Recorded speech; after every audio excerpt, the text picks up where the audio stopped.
In the tapestry of life, where every thread holds a story, America in black and white emerges as a haven for the voices echoing through the heart of our communities. In this podcast, we wade through the rivers of our collective experiences, celebrating the vibrant hues of change brought forth by the whispers of hope and the roars of action. It's more than just a conversation. It's a journey into the heart of our society, illuminated by the light of those daring to dream and do. Join us, and let your voice be the melody that guides us toward a dawn where every color finds its place in the masterpiece of our shared destiny. Together, let's paint a future brimming with the positives that dwell in our minds and the actions that shape our world. They said education is a great equalizer. But let me ask you something tonight. Who wrote that rule and did they mean it for everybody? Because if you're being honest, we're being real. If we're being real, the way this country has historically treated Black children in classrooms, Black scholars in universities, Black educators in faculty meetings has never looked like equality. It has looked like gatekeeping. It has looked like underfunding. It has looked like telling our most brilliant minds that the resources they need are simply not available, that the seats at the table were already filled before they arrived. And yet, there's a lineage, a sacred, unbroken lineage of Black men and women who walked into those broken systems and refused to leave without changing them. From the one-room schoolhouses of the Reconstruction era to the sit-ins that desegregated universities to the HBCU classrooms that became sanctuaries of Black intellectual power, our people have always known what Frederick Douglass knew. Once you learn, they cannot take it from you. Tonight on American Black and White, we sit down with a man who carries that lineage forward. A man who did not simply survive the education system, he mastered it, dissected it, rebuilt it, and then turned around to pour everything he knows back into the communities that need it most. We're talking about a scholar who holds a Doctor of Education from Liberty University, a Master of Science from Arkansas State University, and advanced certifications in instructional design from the University of Michigan and the University of Illinois, Urbana-Champaign. A man who serves as a campus academic dean, a faculty development coach, a curriculum and assessment architect, and one of the most sought-after national presenters in education today. His work is not theoretical, it is transformational. He shows up at HBCUs, those sacred institutions that this country tried to starve of funding and relevance and the breaths, and he breathes life into them. He sits with first-generation college students, young people whose parents never set foot on a campus, and he teaches them not just what to learn, but how to learn. He calls it metacognition. We call it liberation through awareness. He has walked into faculty rooms and changed the way professors think about teaching. He has designed curricula that centered the student, not just the standards. He has stood on stages across this country and spoken truth into the hearts of educators who needed to be reminded why they answered the call. Tonight, we get his story from beginning, from the foundation, from the people and places that shaped him into the force he is today. American Black and White, it's time. Welcome to the mic. Welcome to the movement. Welcome to the conversation that has been a long time coming. Ladies and gentlemen, I am Charles Zachary King, your host, and tonight your featured guest is the brilliant, the dedicated, the excellence embodied Dr. Shaquille Spearman. Hey, Welcome how to are the you show, doing? Dr. Spearman. Hey, how are you doing? I am just excellent. I'm glad to have you here today, especially for this great conversation, because it's definitely long overdue. But is there anything you'd like to say to the audience before we get into the show? I just want everyone to keep an open mind. Let's talk about things we need to discuss, and let's shift the entire nation when it comes to education and pull these kids back out into the open and have their minds set on turning the social machinery wheel, as I like to call it. Yes, sir. And I want to thank each and every individual that's tuned in right now, and for those that are always here in the beginning of all our shows. I want to thank you all for being here, and I hope you guys find this more than just enlightening. And I am once again saying to you all, any questions or concerns that you have, or any questions you'd like for Dr. Spearman, please put them in the chat, and we'll definitely get them on air. So, Dr. Spearman. Mhm. Take us back to the beginning. Where did you grow up, and what did your earliest relationship with education look like? I'm from North Little Rock, Arkansas. So if anybody been to Arkansas, Little Rock is the capital. Um, Probably around 2 miles across the bridge. Not even that. You go to North Little Rock, Arkansas, around 60,000 populace. Growing up with education, man, it just wasn't there. The scenery, where we lived, the household, we we really pushed hard work, but education or going to extending your education outside of high school wasn't there. My mom didn't graduate high school. My dad didn't graduate high school. My brother didn't graduate high school. So this is what I saw growing up, and but they were hard workers. You know, so pursuing education wasn't something that I saw every day. I just went into a classroom, did what I had to do sometimes, and then went home.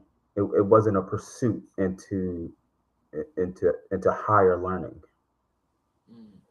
So, in thinking about that, what was your thought processes as you were going through those moments? Because it seems like you were just going through the motion. It was going through the motion. I didn't. I mean, I wasn't listening to teachers. Teachers didn't really ignite that fire on why we was there, why we needed to be there. There were a few, but it wasn't this well thought out plan and how we're going to get you there. It wasn't intentional at all. It was, I'm here because I'm here, and my mom needs to go to work. So it was essentially a large daycare. Um, how I felt growing up. Um, so how did your identity as a black man in America shape the way you experienced school as a child or a young person? I had no black male teachers, so I couldn't connect with anyone. Hmm. Oh, No, wow. no black male educators in the classroom teaching us what it meant to be a student and what it meant to have meaningful academic conversation or be a part of academic conversation in general. Now, there were some black males on campus, but usually in a disciplinary capacity.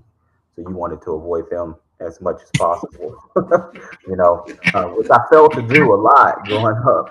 But a lot of those black male educators were in some type of disciplinary role, and I think I had one male principal. His name was Mr. Turner, and it was just a disciplinary. It wasn't anything that sparked education or made me want to stay in my seat and continue to learn. So tell us, so as you think about that today, and you put yourself back in that place in time, What was the importance of having a black educator as a young black boy going to school? Um, there's intrinsic and extrinsic value there. I could see myself listening, understanding education a little bit more, someone that understood me, because I'm black first, and then so forth and so on with the credentials. But I just lost my identity. No one could tell me how to feel as a young black man going through those hallways, underserved, low income, no resources. So you couldn't tell me it was a way out if you didn't not only come from where I came from, but also if you weren't a male. It, as immature as it is at that time, that's how I thought. So representation is so important when these children, especially me in that age, throughout my educational journey, on how can I even be better than what I am now if there's no representation of who I am in front of me. Wow, that is so rich. And from all of the black male educators that I've had on the show, you fall in line with some of the things that they say, because what I have also found is that from their experience to now being on that side of being that person that the kids could see, they're getting these extraordinary results where kids, especially the young black boys, Oh you my God. know Oh that my God. they're actually listening and enjoying class. Oh my And God. so as you think about it, I mean, like, and you just as we're talking about this point here, as I just mentioned this, I mean, like, what do you have to say about that? You know what? I don't know everyone's experience, but as a classroom teacher, when I was in a classroom, those were some of my higher performers. Those young black males, young black and brown males, honestly, um, Mhm. they came in ready to work, and I was surprised at first, and then as you kind of have that retrospect and that 2020 vision, well, hindsight 2020 vision, you start to understand like, okay, they see themselves in me Mhm. as much as I see myself in them. We always want to say, hey, I see myself in you. I want to do so much. But when they start to see themselves in you as the educator, they start to realize and believe in themselves, hey, I can do this. He did this. I can do this. And it's such a powerful thing because it's it's kind of a small fraternity almost when you go in and you see you see your black male uh, teacher, and he know the language. You're like, what's up, man? So what's up? So if I enter your domain, you have to enter mine, and that Yes. exchange is more often not is going to happen. That exchange is going to happen. You enter my world, I enter your world, and we know how to collaborate off of one another because they need to have a self belonging, some Right. efficacy in what they do and how they do it, and where else you're going to get it from somebody that looks like you, used to act like Exactly. and know your background.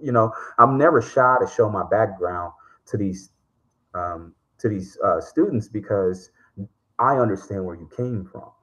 This is not me coming in and pretending to be someone I'm not. Uh, whatever you did, I did it 10 times worse. That's why I didn't want to get into education in the first place. I thought I was going to get it 30 times worse back. So, so, so it's important for you, especially us as black educators, to let them know, I'm from around the way too. So I'm not what they say. I'm not a square. So I know the game. I know what the struggles and everyday life. You around this X, Y, and Z, all these variables, but I still got to come in here and do the work. And when you shift their mindset, they start to work harder for you. Were you always drawn to learning, or was there a moment, a teacher, a book, an experience that flipped the switch for you? Mm, absolutely. I came to college off a whim. I played football. And I remember my senior year, my coach was saying, "Hey, are you going to take the ACT and go to college?" I said, "ACT? What is that?" This is my 12th grade year.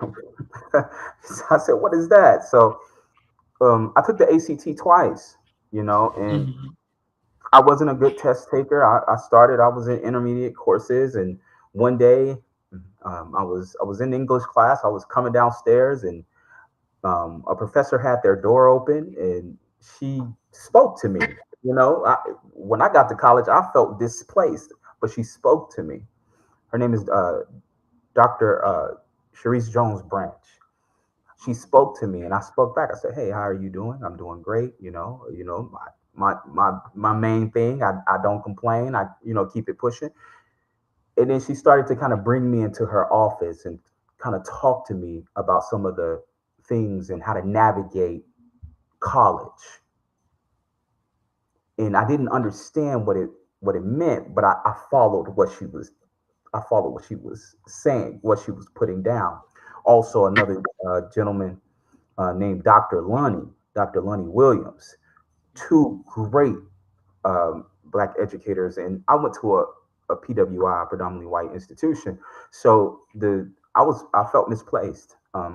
Everybody was coming from different backgrounds, and a lot of them wasn't parallel to mine, and so I had an identity crisis. I wanted to go back home, but they said no, no, you're going to stay here. You're going to navigate it the way you need to navigate it. And I started to understand the academic pursuit of more knowledge, more education, and how it opens doors for you. You simply knowing opens doors for you. That's the first step. And then you work so hard for those to know you, and then you can really go autopilot at that point when others know you and your work and know how well you do your work and what you're known for your work. And they taught me that. So I am very appreciative of those two. And there's a lot of other people around the way, but those are two prominent ones. So, what did your community look like growing up, and how did that environment influence the person and the professional you've become? The environment growing up, Yes. it was low income, man. A lot of gang banging, a lot of violence, a lot of misplacement, a lot of abuse. Not necessarily in the household, but I'm just talking about economically and socially. People think abuse is only the domestic inside the home. There's a lot of social abuse that comes along with that. It was a very wolf driven society. You had to have your chest out, you had to protect yourself, and you had to make sure that whatever smoke you was blowing, you can back it up. So now we wasn't the top, you know what I'm saying, but it was hard growing up because you had to Yeah. make a name for yourself, and education was not one of those facets, not one of those outlets where people were like, "Oh, that's amazing," you know. So it took a lot to pull myself out to meet the people I needed to meet in order to pursue where I am today. Your mother, Michelle Spearman, is one of Mhm. the three most influential figures in your life. Yes. What did she pour into you that you still carry with you today? I can do anything I want to as long as it's positive. She preached that from sun up to sundown. She said, as long as you do something positive, I don't care what you do. And it took a lot of stress off of me because, like I said prior, I played football. So in my mind, I had to make it to the NFL to make sure everyone was okay. I wanted to take care of everyone. And when I got to college and I got injured, and I was kind of weighing my options, a lot of anxiety, a lot of stress. At the time, I didn't know that was anxiety and stress, but it was a lot of anxiety and stress for me to turn away from the very thing that got me to college in the first place. And I had a conversation with my mom. I said, "Mom, I won't be able to take care of you in the next couple years. And she said, and it was so powerful to me. And she probably was just talking just to talk, but she told me, she said, you can do anything you want as long as it's positive.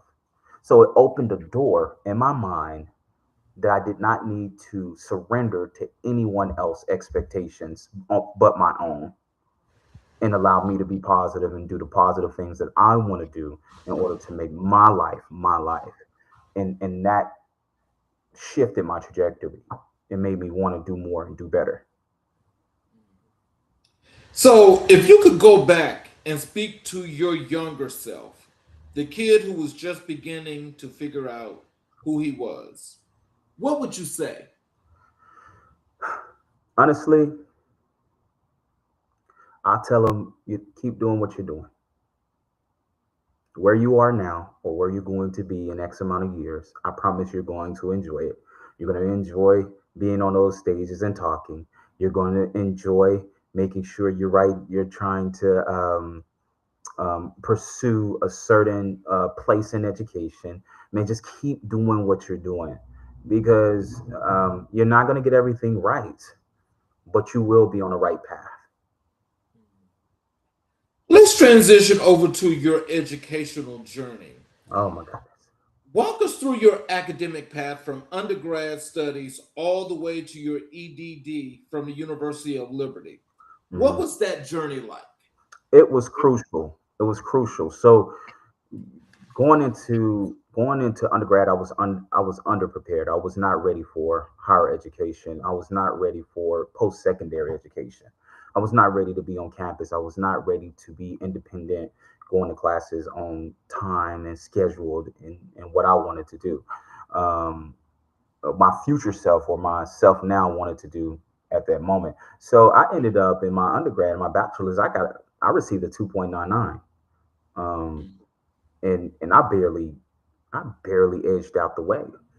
And I wanted to be a psychologist. I wanted to go into psychology. I wanted to do um, a therapy based something with counseling. So I was like, okay, I'm going to pursue my master's in counseling. So what happened was I needed some money. I needed some money. I needed some money, Mr. King. So I said, what am I going to do? So you know what? The easiest job you can do with a bachelor's degree is go substitute. So I started subbing. I started subbing. So when I started subbing, they said, what is your favorite subject? I said math. I was like, but I'm getting my master's in X, Y, and Z. They said, no, no, no. Your favorite subject is in math. Let me see if you're confident in math. So they had me teach a class in math, and it went great. So everyone was saying, hey, we're going to put you in math next year. That's what we're going to do. We're going to put you in math. And I am scared to write. I'm scared to write. So I'm like, man, I never taught math. That's like, so I entered a education preparation program, and I taught math my first year. I brought a class over. They were saying, oh, this was a difficult class. So I came in there, they used to call me Mr. Bull, because they was like I was fierce. I had expectations.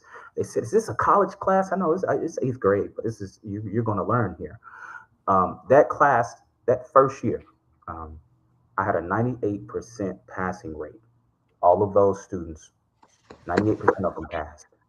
It was one student that didn't pass, and I remember her name today, and I'm not going to display it. You already know, but it hurt my soul because she worked the hardest, and that's what shifted me. I said, I got to get those 2%. How can I get those 2%? And then that's when I started to go into learning science. I started going into curriculum and instruction. I started going into how to instruct, the different ways of instruction, opening of the minds. And then we had a conversation. The following year, we had a conversation. I was looking at my 2%, right? We know our 2%. We know our 10%. We know our 20%, right? So I was looking at the student. I was asking the student, I said, hey, what is going on? I know you know this material. Why are you getting it wrong? I was like, do you know? And I remember the word. It was ascending and descending. She said, I don't know what that means. Oh, wow. I said, that is from least to greatest, the greatest to least. And she said, oh, I know what that means. Bam, we found the barrier. Academic vocabulary. We found the barrier. Thought, thinking classrooms, academic driven classrooms, students that can be a part of the instruction only because they understand the academic language that's being provided to, from, via instructor. I cannot speak to you about a language that you don't understand the academic vocabulary in. Right. So it took me to a place where, hey, let's drive academic vocabulary. Let's drive metacognition. They need to reflect on their practices because the only way I learned what happened because we reflected on what her errors. Not because I kept teaching, not because I taught harder. It's because we reflected on her errors. And that's where metacognition comes into play. What you know. Do you know what you don't know? What do you know what you do know? That metacognitive knowledge. So it was a full on sprint from there. Wow. So what drove you to pursue a Master of Science from Arkansas State University, and how did that experience shape your scholarly identity? I thought I was a good writer until I got into my graduate program.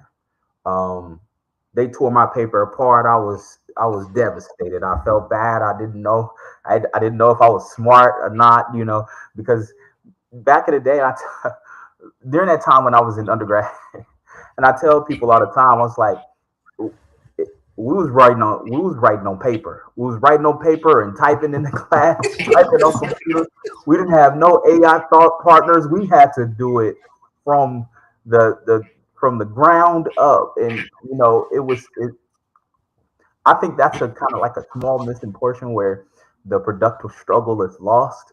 But that master's degree showed me that you can never stop improving. You can never stop learning. You have to get better at writing. You have to get better in structuring sentences. You have to get better in speaking. I actually we did comps, masters. In my master's degree, we did comps, and I failed my comps. I failed a portion of my comps, and it really drove me to where I needed to be better in displaying, understanding, and talking, and knowing how to hit certain talking points because I failed my comps, I had to do an oral presentation where they asked me questions, and when they asked me questions, I had to know the knowledge. So I needed to understand how to synthesize bodies of knowledge, and I didn't know how to do that at the time. So that was a great experience, and it helped me in my doctoral program where I think I had 1B. So it's funny because I tell people all the time. In my bachelor's, I had a 2.99, but in my doctoral degree, I had 1B, and those courses were much tougher, much tougher. Mhm. But I was prepared for it. So, pursuing a doctoral degree is one of the most demanding intellectual and personal challenges a person can take on. What kept you going when it got hard? Proper preparation. Proper preparation prevents poor performance every single day. Um, what and when I say proper preparation, I used to wake up at 3:45 in the morning every morning, and I worked 30 minutes a day. My capacity, because I was working at the time as well, my capacity gave me 30 minutes a day. Then 30 minutes turned to 45 minutes. Then 45 minutes turned into an hour. And then an hour turned into 2 hours. And when I Mhm. looked up, by the time I was going into getting my evidence, going to do all this research, I was halfway through with my paper. Oh, wow. So steps, because a lot of programs, whatever you choose or whatever you want to decide what you want to write about, or your dissertation or your capstone, whatever you decide to write about, you choose that topic in the beginning. You write on all of that material in the beginning. You don't sway away from that information. Because once you start to get into your courses where we're just going to work on your dissertation and capstone, you've already gained that knowledge throughout the program. So, and that's what Dr. Williams, Dr. Lenny Williams, and Dr. Branch, they always told me that. They said, now don't you go in there talking about you want to learn about you want to talk about or write on the neurological science of the as stupid as just this huge title where you're not even interested in it, and it's just it bogs you down because we got to read on it every single day. So you better pick on some. You better pick something you like. So that, when you have people in your ear saying that, it gets easier. It gets easier.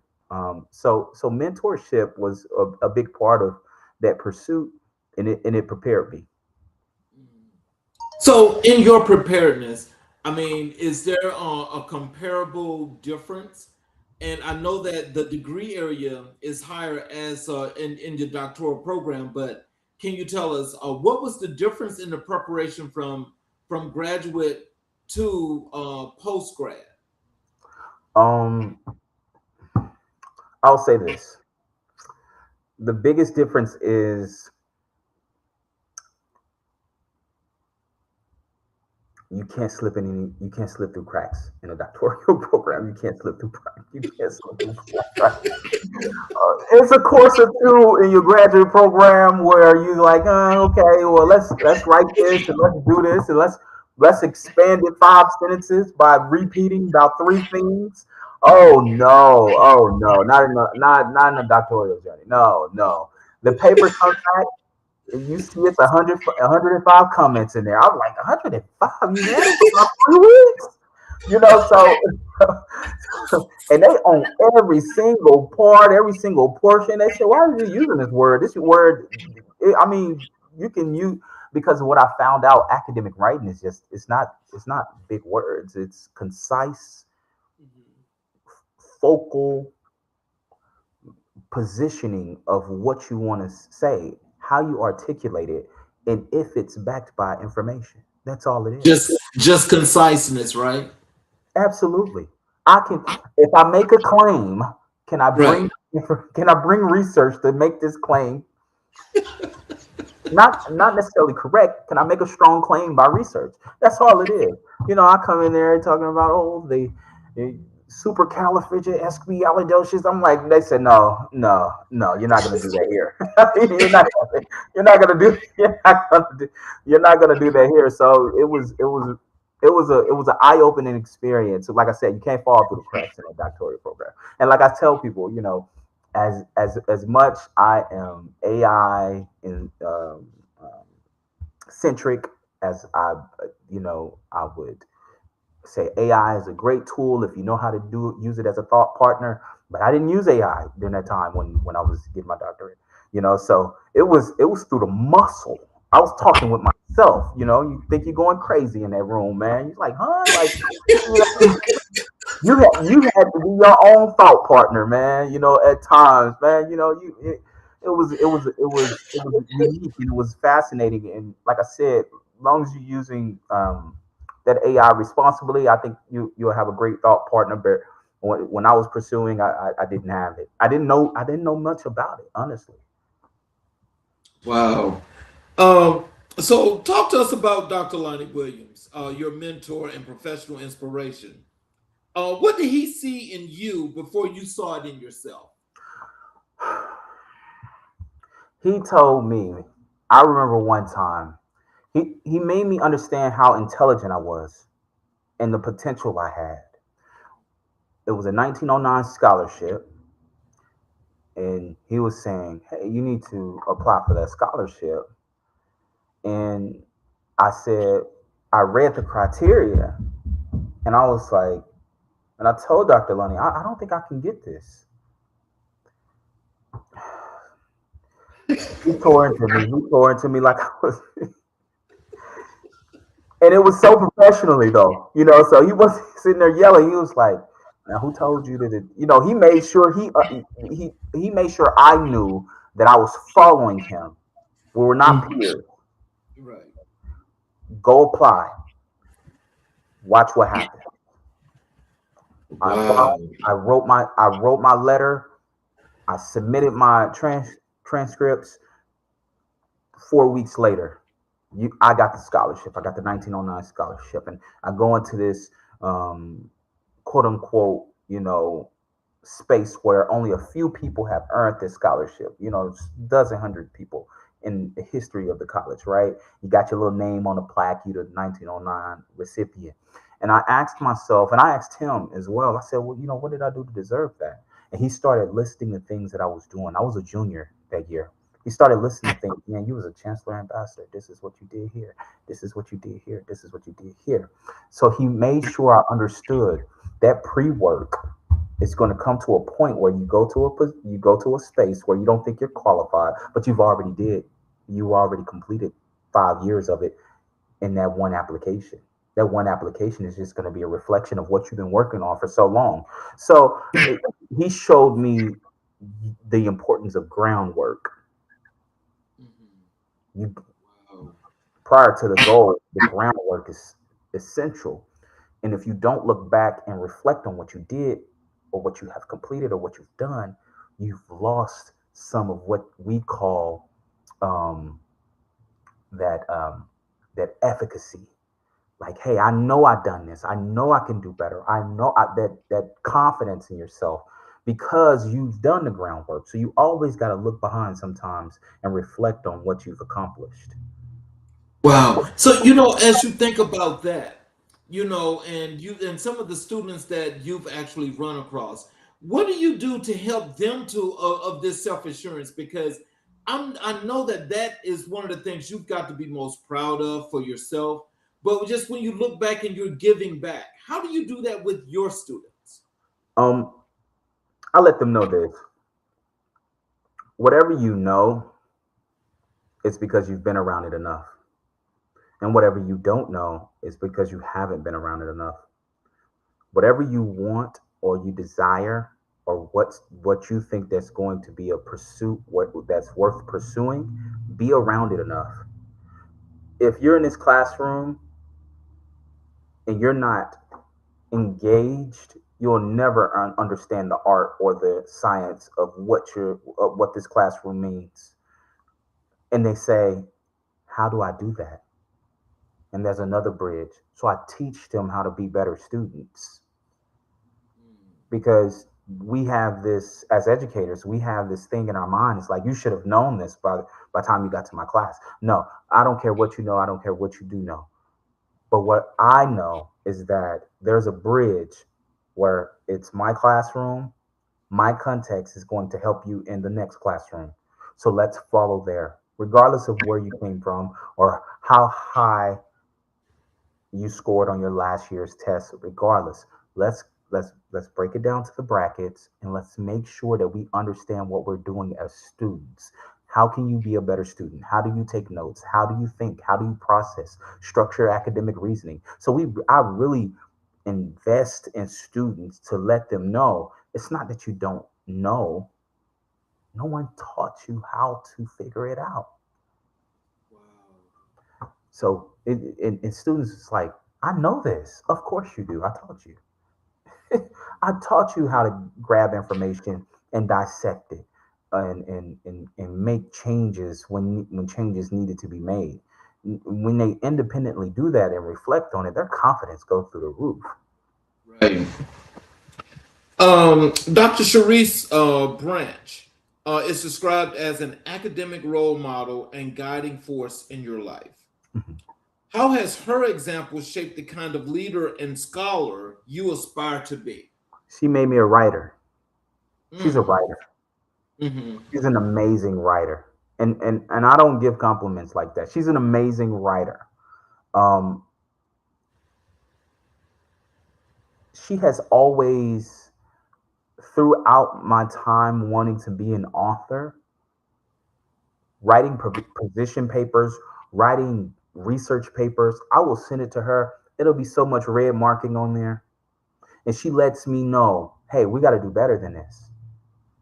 Well, this is what I see.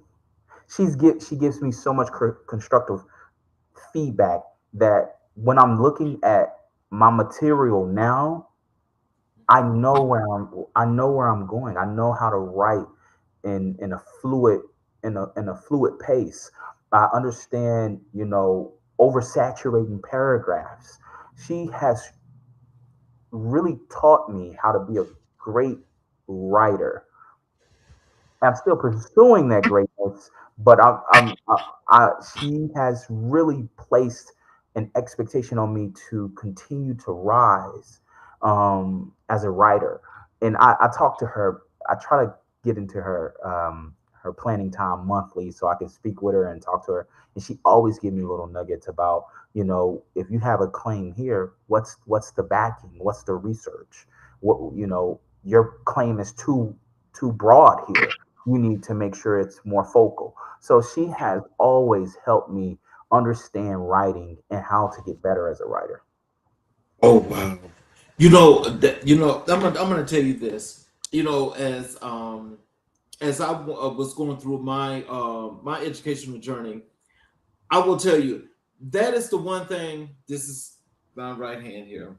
I have never, I promise you, I've never had that kind of support, like you mentioned, Mhm. from these great professionals. And and I always say for those that run across that's here on the show, and I'm always thinking to myself, "Oh my God, what my life possibly could have been like, had I had that kind of support with this same spirit today." Oh my God, that is like excellent. And you've got somebody that's in your corner. And see, this is what, when we talk about education, these are the things that our kids need Oh, today. absolutely.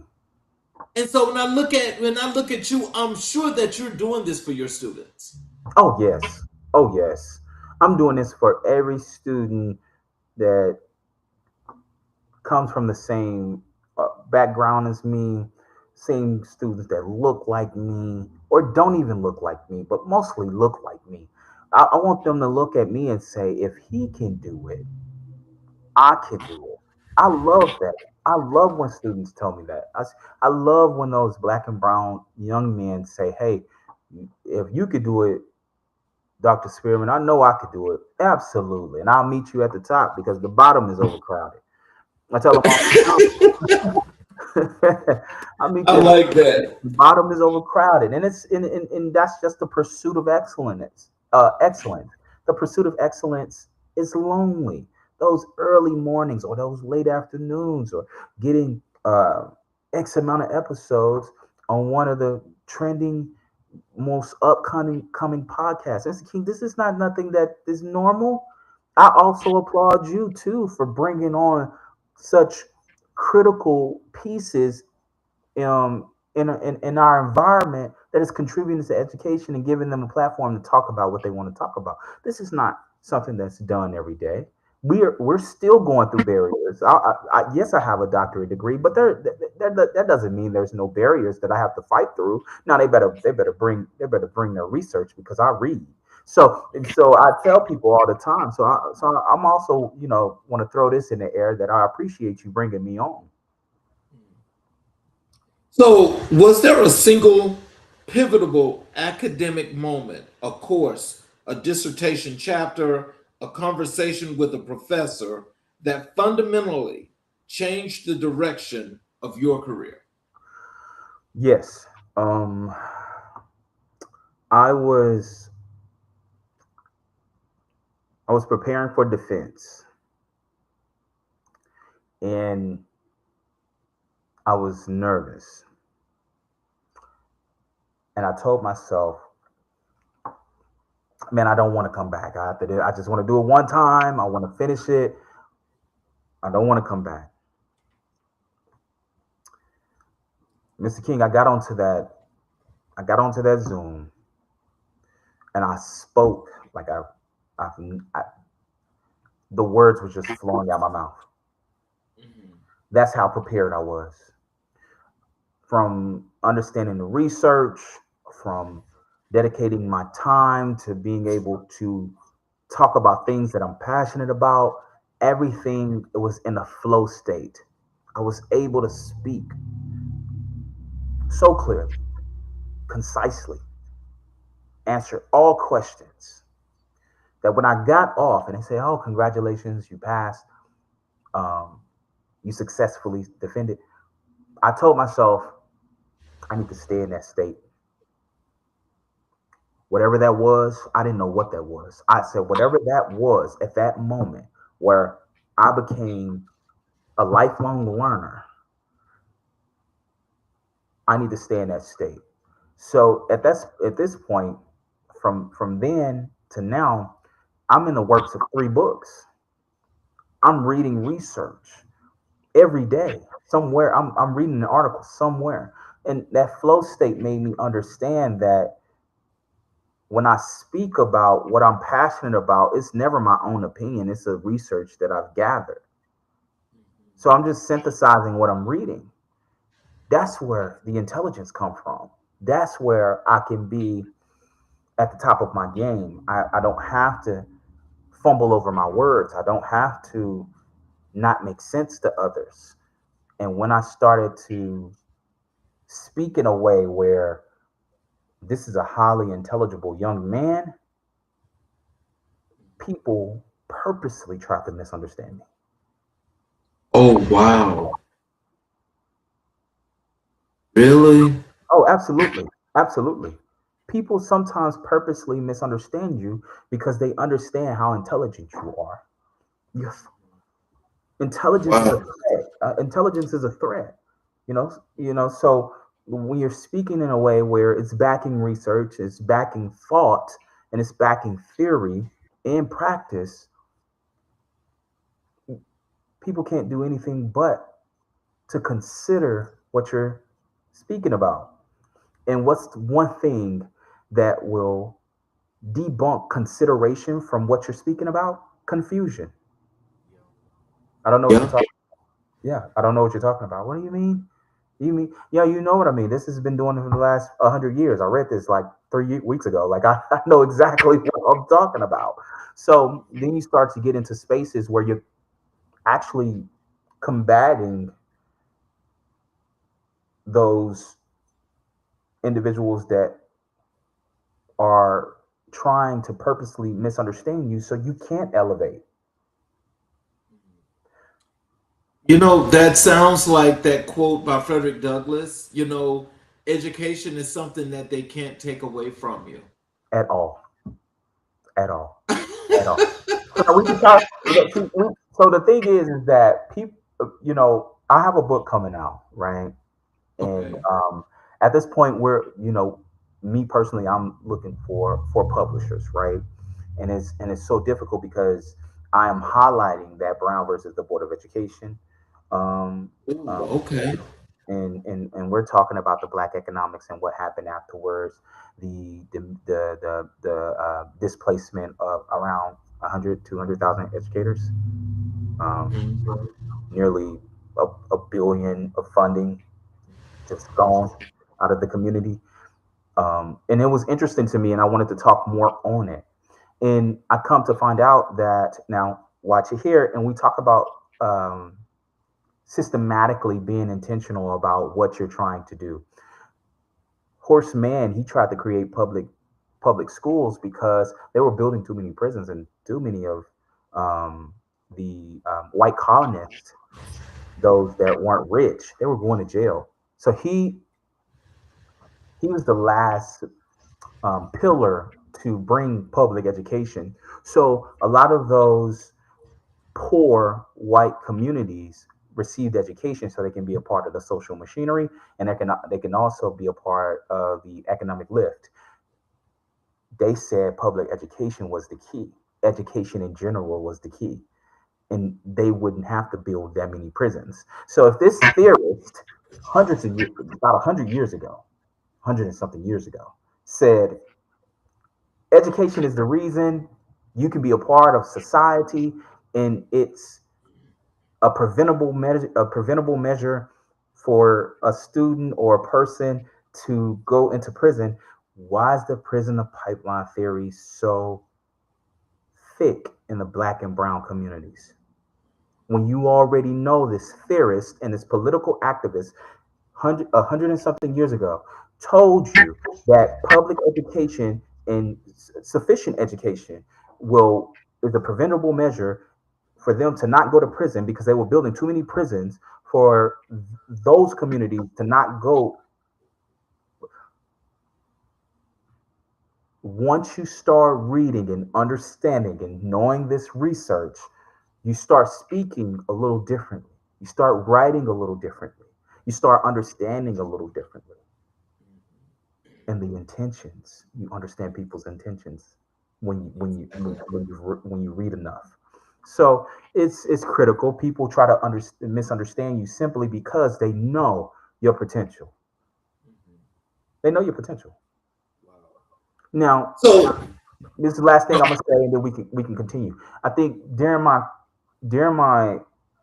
once I started to really pursue education and pursue knowledge, I've never been in a place where I've seen somebody my age or look like me as a male. When I really started pursuing what I wanted to pursue, I right. stopped seeing people that look like me. Well, you know what? Oh, we got some of us. Be able to talk a whole lot more about Mhm. that the next time we see you, because that's very very important.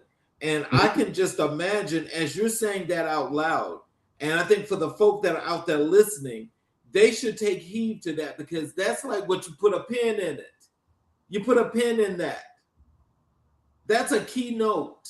Yes, and you have to continue to pursue, and you got to Yes. continue to make sure that. Now, I wouldn't say that everyone is out to get you, but I will say this: it's really uncommon when you go into a lot of spaces and you're highly educated and you want to pursue something better. Everyone is not going to be with you, and everybody's not going to be against you. But that percentage, sometimes one outweighs the other.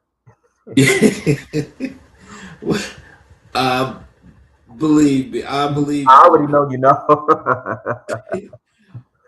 Let's transition over to Mhm. your work here with curriculum and your assessment mastery.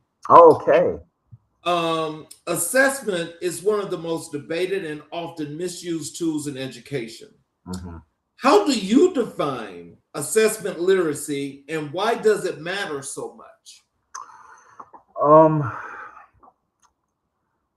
one of the it's accountability. Assessment is accountability. Are the students learning, or the educators teaching? Assessment is accountability. What the glaring gap is, there are not enough classrooms teaching students how to test and be assessed. You want to assess them on content, but they can't even get part of reading the paragraph, or understanding what this test is asking me. So that's the first barrier. Before they even read the content and know whether or not they know how to compute, or whether or not they know how to synthesize certain materials, they need to know how to learn how to take a test. So that's assessment literacy, knowing how to approach assessments and being knowledgeable enough when you're being assessed what this assessment is asking you to do, or what is it measuring. Now, assessment literacy also can be a claim where this is an opportunity for educators to get better, and that's not always the pursuit. If I receive um, if I receive an assessment and only 45% of my students pass, I'm looking at the remaining and saying, what did I do wrong? What are they missing? Is it the assessment strategy? Is it content? Is it my instruction? Or is it the assessment in general? So that everyone doesn't have the capacity once they first enter a classroom to take a 10-question test, a 20-question test. A, Yeah. by time the end of the year, you're taking a 42-question test. Where is the assessment fatigue come into play? Why don't we talk about that? Why don't we talk about assessment endurance, building the assessment? Starting out with 5 questions, then going to 7, then going to 9, then scaffolding, going to 10, going to 12, so we can build their assessment endurance. See, we don't talk about those things because those things aren't talked about enough. Why do each student get the same test throughout the entire year? Why tests aren't differentiated? So assessment literacy is much more than whether or not a student can take the test. It's the different components to make assessment a real measurable thing. So when we talk about these tests being polarizing to black and brown students, that's either male or female, Oh and we yeah. talk about the difference in the structurality of these tests. When going back to what you just mentioned about how the testing is done, but also the purpose of assessment, how do you bring these kids up to par to prepare for that? So a few things. Number one, I try to gauge what they can and can't do. My expectation is to not meet you, but to pull you to where I need you to go. My expectation is high. It's not that I'm not going to meet you where you need to be. It's just the fact that I'm going to pull you up to where my expectation is. So they have to have in their mindset. It's mindset first. Am I able to do this? Yes, you are. So the first thing we're going to do is we're going to gauge whether or not you know how to read. Right. You might be a Okay. great mathematician, but if you do a real world problem and they give you an entire paragraph or two to decipher, and they get it, like they get it wrong, what do you say? What's their measurement? Oh, well, they don't know math. No, that's not the case. Sometimes they have trouble reading. Sometimes, how we said earlier, where the young lady didn't know the difference between ascending and descending. It's those barriers that exist in in an assessment. I had a student where she understood and know how to do scientific notation, but she didn't know the definition of scientific notation. Oh, that's a major difference. Yeah, it's a huge difference, but that type of literacy needs to be addressed. So that's what we address. We address the literacy of the content. How in my classroom, and I encourage instructors to do this. I encourage teachers to do this in the classroom. eh, the first month and a half, we all took the test together so I could show them how to strategize in testing. I can't explain. Yeah, you have to. We have to understand these are children. These are kids. So you're telling me a kindergartner, first grade, second grade, third grade, fourth grade, fifth grade, only 6, 7 years, 8 years of experience in education and public education or any type of traditional educational system. They should master testing. No, that's a bit extreme. That's a bit extreme. I mean, we've been in our careers for 10, 20 plus years, and we still haven't fully mastered everything. But we expect these kids to master testing. Okay, I got it. No, I got it. I see the implications. So when I go into my classroom, we're going to take a test together for the first month or two. We're taking it together. I'm showing you how to uh, dissect information. We're doing testing strategies, all of that. So we're making sure that assessment literacy is the forefront of the classroom and not just getting a good grade. Okay. And so, walk us through your process for building a curriculum from scratch. Where do you start, and how do you ensure it actually serves the students in the room? That's the first question. What are our social forces? Who are we making this curriculum for? Now, there's different types of instructional strategies and different types of curriculum developments. Like, let's say if you want to do something project based, some PBLs, which is project based learning, or you want to do some makerspace, which is another form of kind of project based learning. It's a little different, but it's kind of the same. Well, these kids in the low income communities can't go to a skate park and measure the diameter of a skateboard and the triangular whatever it is in these different spaces. So who are we creating this curriculum for? Come on, let's all everybody, let's go ahead and take our time and be authentic and straightforward about this. Who are we creating this curriculum for? So we have to look at the dynamic of the curriculum. Can this curriculum reach classroom to classroom regardless of the social economics? Can we put this in a low income versus a suburban area? can we place these curriculums in different spaces? So it has to have some type of universal design of learning. It has to be modality. It has to make sure that it's multiple means of representation. If I can't do the PBL, how can I make a PBL inside of the classroom? Different other ways. Rich task. What are we doing to make sure the students are thinking outside of multiple choice questions? We have to have rich tasks. How can we bring their reality into the classroom? What type of reflective practice are we using? Of course, it has to align to the standards, or the state is not going to allow any school to adopt it. Really, a district, that's bare minimum. They have to align to the standard. What are we doing to make sure that if it goes into any classroom, that it can be applicable and students can actually learn from the curriculum? So the first thing I ask after social forces, how much academic vocabulary are we really playing into this curriculum? Supplementary curriculum, the supplementary portion of the curriculum. How much academic vocabulary is being presented there? How much academic vocabulary is being emphasized? Because these kids cannot go into these books if they don't know what the books are talking about. I argue this all the time. Like, you cannot put this in front of the student if the student doesn't understand the language of it. You know, that's like asking us. We're very intelligent individuals. From my perspective, we are both very, very intelligent. But if you tell us to go split that person open and remove something out of their lungs or whatever we're not going to do very well. No, no, I would be looking like a fool if you want to do it like You need a what? When you need a what? What do you need? You need to be to put where what? What are you talking about?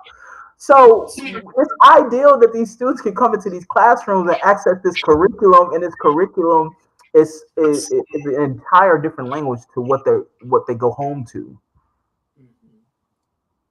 Is it's inequitable. That's when we talk about equity. But it's not enough. It's not only equity; it's justice too. You have to put justice in your curriculum. These students need to know that they're being represented. It has to be culturally responsive. right.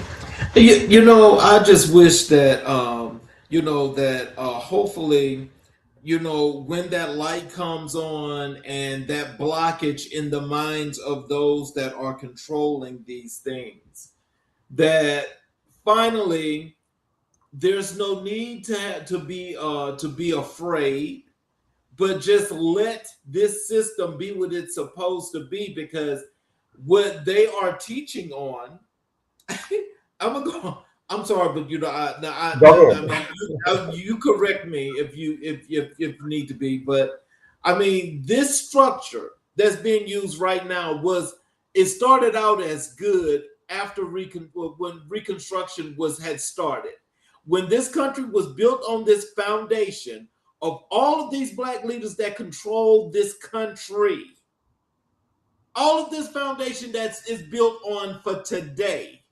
They did that. It was for the good. They took all of that and put it into bizarro world and made it opposite. It's been opposite now for what's that, about 300-400 years now?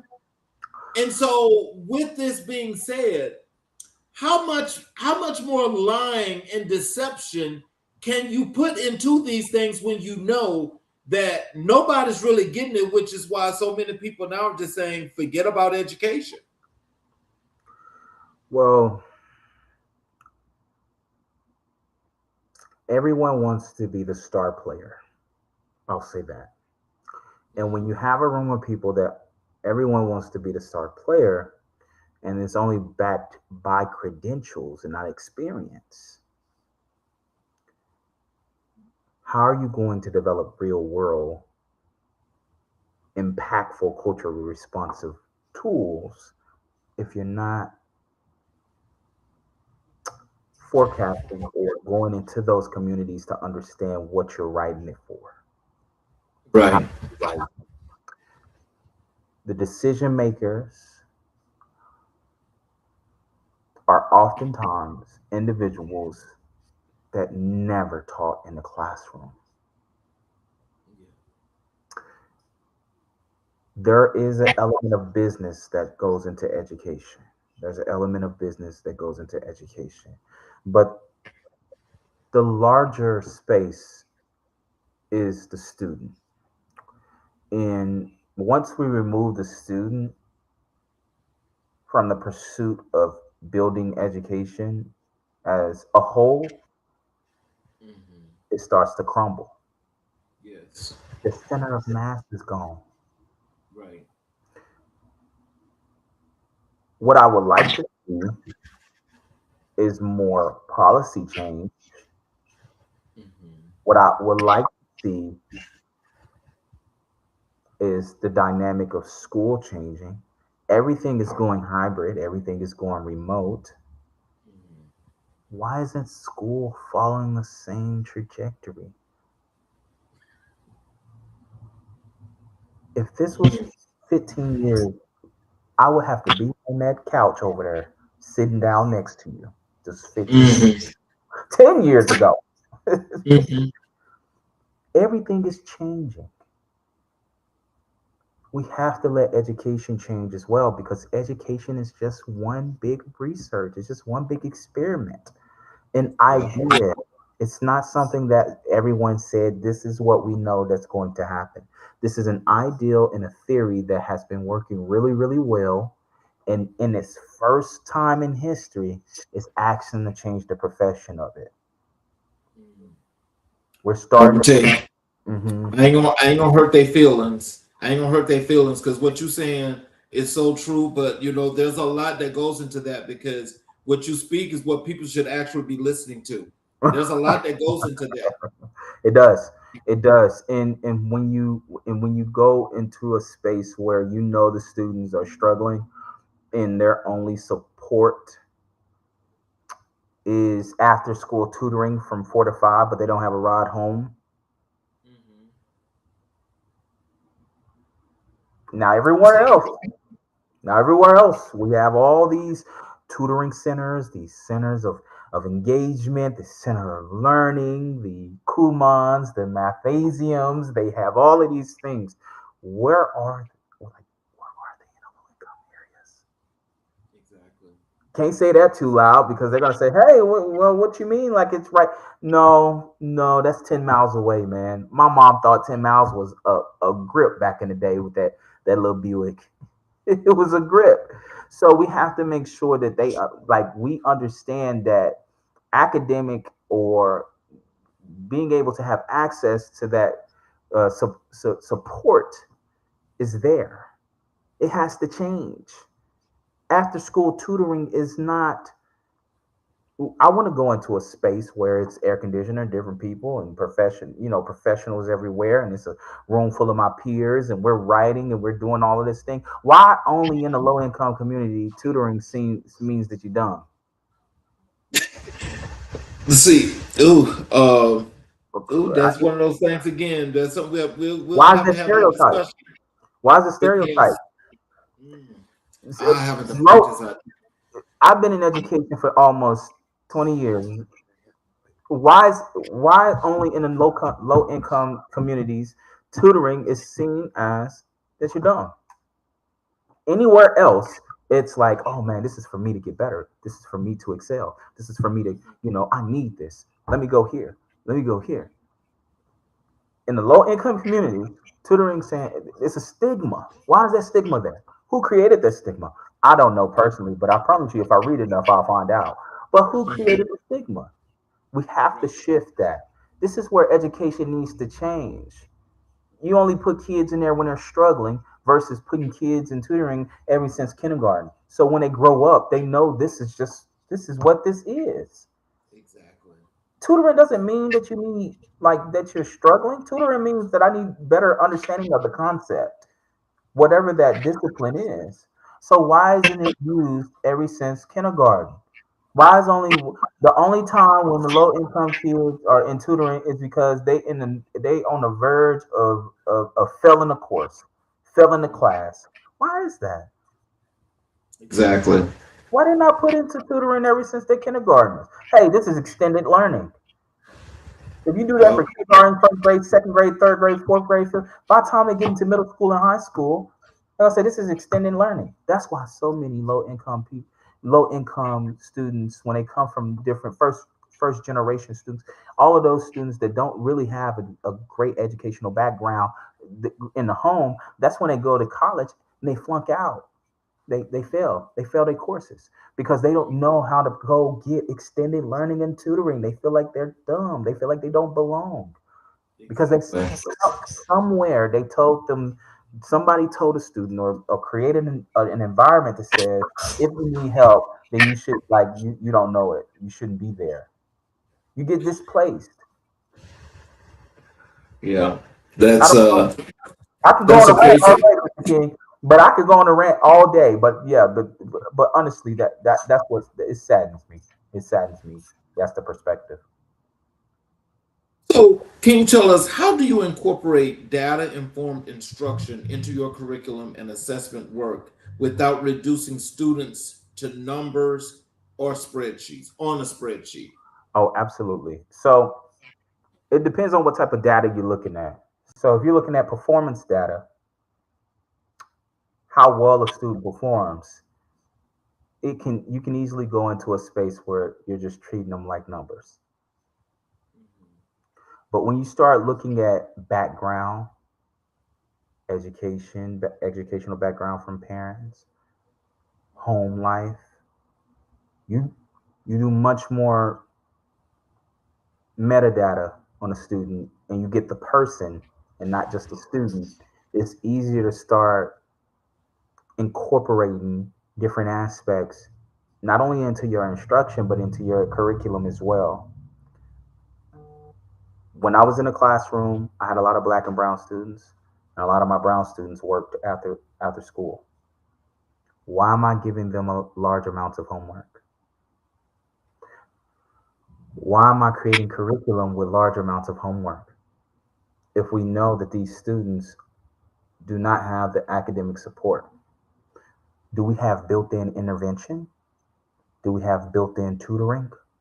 Do we have built-in support in this curriculum or in these classrooms or in this instruction? These are some of the things that I look at, especially when I go into classrooms and they ask me to evaluate, or if I go into spaces where they're asking me what aspects of curriculum need to be integrated. It needs to be support within the class. That's how you're going to get those students becoming better. Teacher tables, um, um, metacognitive reflective practices like reciprocal teaching strategies.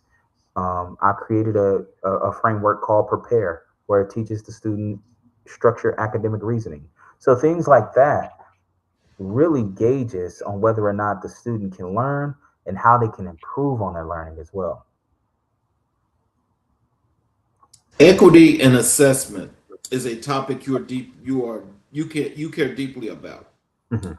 What does inequitable assessment look like in practice, and how do we fix it?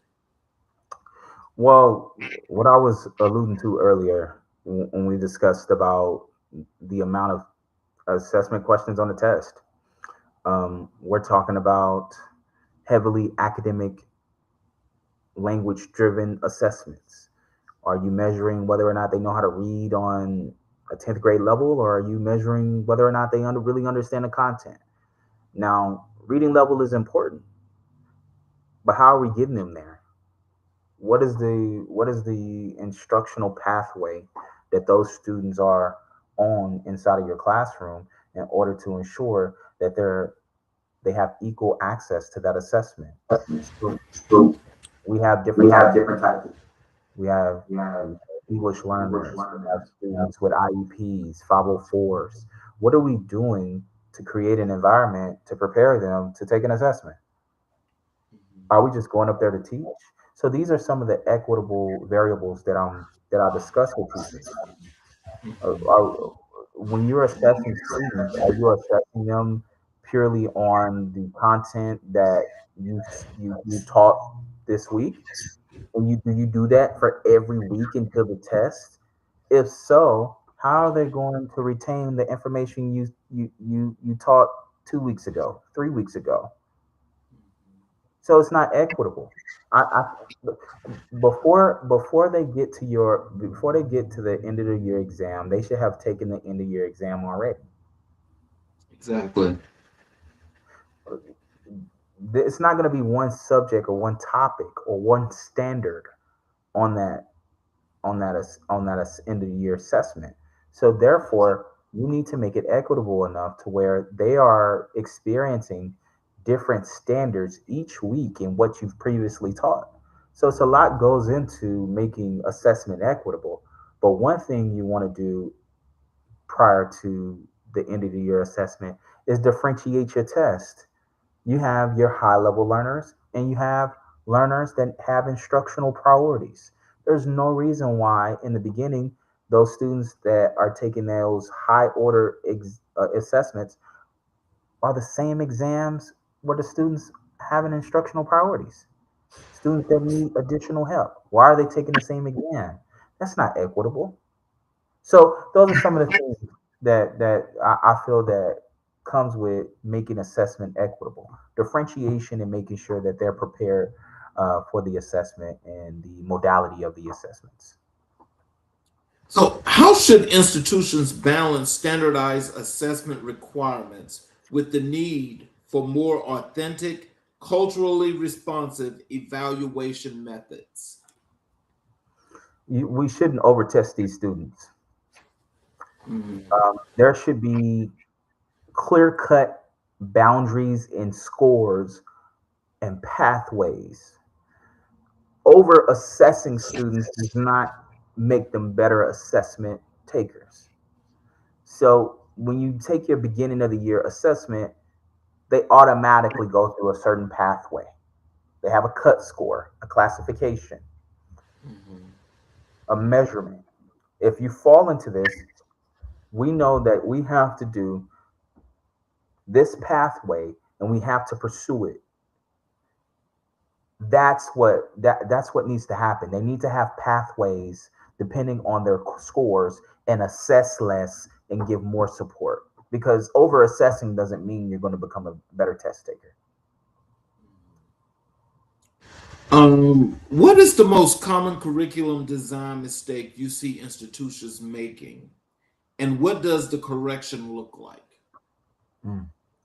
The number one is making it reasonable, whether it's mathematical reasonable, mathematic reasonable, or ELA reasonable, social studies reasonable. They overcomplicate curriculum. They make curriculum these sophisticated bodies of standards versus simplifying and scaffolding. It's not teacher friendly. It's not student friendly. We have to make curriculum that makes sense in the classroom for all stakeholders, even parents. Yeah. Um, let's talk a little bit about HBCUs and underserved communities. What does an HBCU represent to you, not just academically, but culturally and spiritually? Well, like I said, I went to a PWI, and but the first campus I ever stepped on was an HBCU,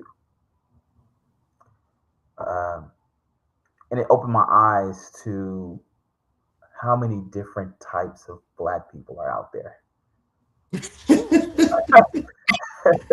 said, "Ooh, just look at this real spirit." Yeah, like it's so different and it's unique and it's fun because you have people from different heritages, different spaces of the world, and it's something that you must experience, whether you attend or whether you associate yourself or whether you are around it. It's something that you must really bring in and take in as a human being, especially as a Black person. One thing I really love about the pursuit of just making HBCUs um, a center for higher learning and a safe space is that these are the colleges that was giving us opportunities when no one else could. Um, HBCUs are often expected to deliver excellence with a fraction of the resources available to PWIs. Mhm. How have you seen faculty and administrators navigate that gap with grace and ingenuity? Excellent teachers, excellent instructors, excellent professors. The amount of Because when you talk about pedagogy, you're talking about the art of teaching, the science of teaching, and the profession of teaching. When you talk about pedagogically sound, you're talking about those professors at HBCUs because they could acquire, they need and can acquire more resources, and it will benefit them, but they don't need it, and because that's how great of a teacher or instructor they are. So they performance is world class to a lot of other professors I've come into contact with. Um, what are the unique joys of working in an HBCU environment that you don't experience anywhere else? Um, the cultural sensitivity, and the the communication. I can give you a look, you know exactly what I'm talking about. I don't have to say a word. It, Okay, that's all here. it's all there. So it gives you a safe space to just honestly to just let down your hair. Right. And when you're in those spaces where you have a sense of belonging, you perform better a lot of times. It's not much pressure. Um, there's high expectations, but the pressure is different. You know, you're around people that, in a lot of cases, want to see you do well. Um, when you work with first generation college students, what do you find they most need academically, emotionally, structurally that institutions often fail to provide? Spaces where they can fail. Mm. A lot of first generation college students believe that they have to do everything right. They have to get everything 100%. They cannot fail anything. So if you give them a space where they can fail and learn from their failures, then they'll do much better than what's currently out there now. Not being able to fail or feeling like you can't fail, it's too much pressure on an 18-year-old that just came from high school with standard blocks. Um, there's and they should all, honestly, I think all of them should go in with a mentor. If you're a first generation college student, you should go in there. You should be assigned a mentor, and I'm not talking about a peer mentor. I'm talking about somebody that is the graduate dean, somebody that's the vice chancellor. I mean, these are the people that I pursued. I met Dr. Branch is a graduate dean. Oh, Dr. Lundy, wow. a vice chancellor. You know, these are the people that I was around. So it wasn't, and I'm not saying peer mentorship is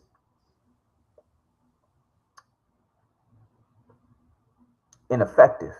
I'm saying being around spaces and you see those people in those positions, and these are the people that you have direct contact with, it changes the accountability. You know, if I had a peer mentor and I seen you at a party Friday and you in there with me, what, what are we doing here together? you know what I'm saying? You know what I'm saying? No, I'm a realist. I'm a realist. You know, what are you partying to the same songs I'm partying to? You know what I'm saying? Okay. Look, you out here getting it in. Yeah. How do you advocate for underserved communities within systems that were not originally built with the communities in mind? Do I advocate? Yeah, I said, how do you advocate Mhm, for underserved communities within systems that were not originally built with those communities in mind? mhm. My first avocation is making sure that I stay true to myself when whatever space I go into. Representation matters. I do not want to change myself for no one because I've reached a certain space in my career. The second, if you keep bringing it up enough, they'll listen. So like I said, I just left a symposium where we're talking about majority of those students that were going to redevelopment or developmental classes going into college, bringing up the fact that a lot of those students, if they just go, they skip the developmental courses and go straight into um, core courses, that they'll be more successful. So bringing it up during policy change meetings, bringing it up and writing position papers on it, bringing it up and writing books on it, making sure that you're going into those communities and volunteering and making sure that you're a part of those organizations that have a direct connection to those people, being a mentor yourself. Those are some of the ways that I advocate for those spaces. Final question for you. Mhm. What is your message to the policymakers, donors, and decision makers who hold power over the future of HBCUs and the students they serve? Go visit, go visit, go visit frequently. I'm not telling you to go visit and go to the top office.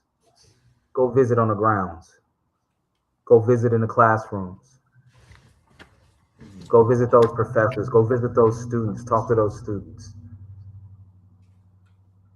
You can't get real time data from bodies of populations that don't experience what you're trying to change. Yeah, that's kind of like we have a lot of that now, so we definitely don't want that to continue. Absolutely. I remember my mom loves cooking, and she'll ask us what we want. She asked my brother, what y'all want to eat. And I remember one time he said lasagna. I didn't say that. Y'all didn't ask me. Y'all didn't. Hold up. Y'all, y'all going too fast. Y'all making these changes. Y'all making these decisions. Y'all don't have my opinion yet.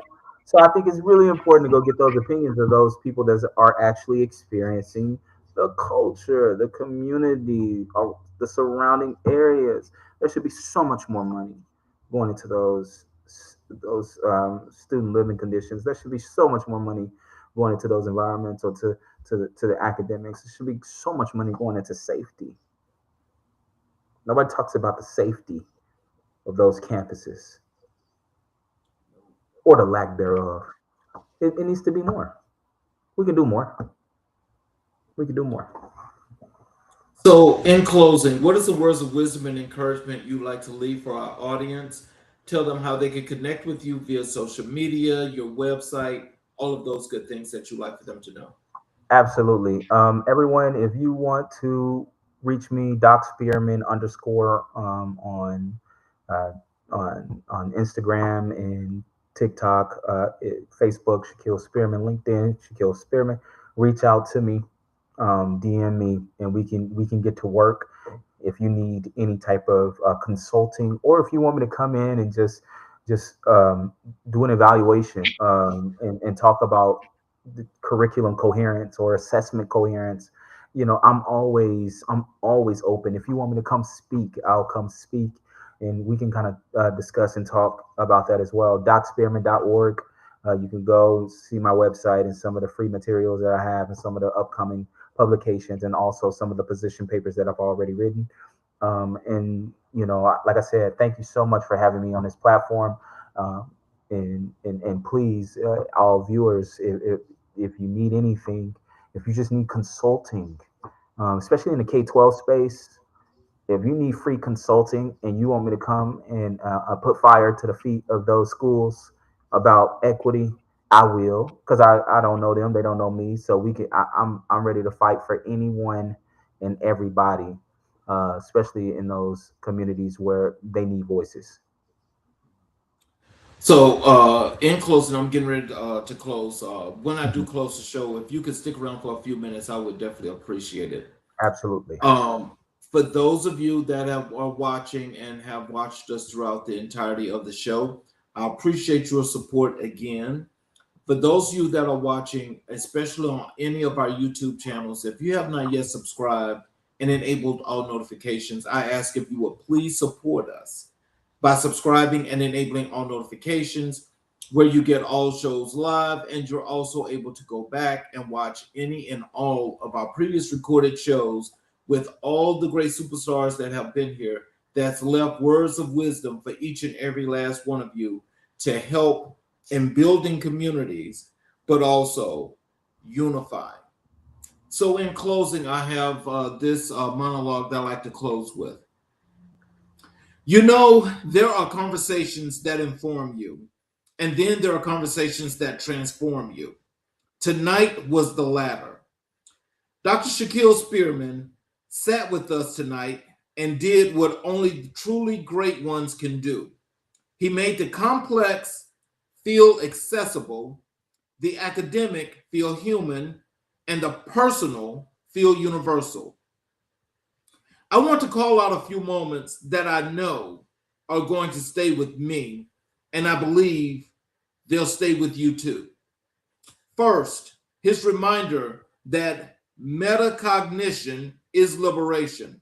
Teaching students to think about their own thinking is not a strategy, it is an act of radical empowerment. When we give our students the tools to monitor their own learning, we're telling them your mind is capable, your process matters, and you have the power to adjust your own course. That is education in its highest form. Second, his reverence for HBCUs. He did not romanticize the challenges. He named them clearly and then pivoted to the beauty, the culture, the community, the irreplaceable sense of belonging that HBCU environments offer students who have too often been made to feel like outsiders everywhere else. That hit different tonight. Third, the way he spoke about equity in assessment. Assessment should reveal what a student knows, not punish them for the resources they didn't have access to. That sentence alone should be framed in every faculty meeting room in this country. And fourth, his vision for the next generation. He is not building for himself. Every degree, every certification, every conference stage, every faculty coaching session, it is all in service of the student who comes next. That is the mark of a true educator. To our AMIBW family listening tonight, this is exactly why we do this show, because these conversations don't just fill an hour, they feel a need. The need to see Black excellence reflected back at us. They need to know that our educators are warriors, our scholars are builders, and our community's future is in extraordinary hands. So share this episode, send it to a teacher you know, send it to a student who needs to hear it. Post it, tag it, talk about it at the dinner table. These are the voices that deserve amplification, and you are the reason why they get heard. I'm your host, Charles Zachary King. This has been America in Black and White, Season 4, Episode 117. We illuminate, we amplify, and we never, ever stop changing the narrative. Good night, stay excellent, and keep showing up. And join us again tomorrow night for another excellent